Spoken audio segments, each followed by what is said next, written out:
સીધા માણસને બધા જ દબાવે છે. એક ખેડૂત પાસે એક ગધેડો અને એક ઘોડો હતો.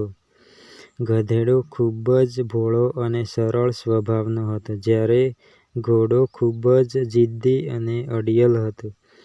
જ્યારે ખેડૂત ઘોડા પર સામાન લાદતો ત્યારે ઘોડો કૂદવા લાગતો અને લાતો મારવા લાગતો હતો. ત્યારે ખેડૂત ઘોડાનો બધો જ સામાન ગધેડા પર મૂકી દેતો હતો.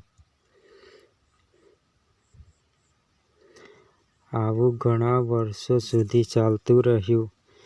એક દિવસ વધારે ભારને કારણે ગધેડો થાકી ગયો અને મરી ગયો. આ દુનિયા તેને જ વધારે દબાવે છે, જે સીધો અને સરળ હોય છે, જે વળતો જવાબ નથી આપતો. જે લોકો મોઢામોઢ જવાબ આપે છે તેમની સાથે કોઈ ગૂંચવાતું નથી. 100% સત્ય વાત છે.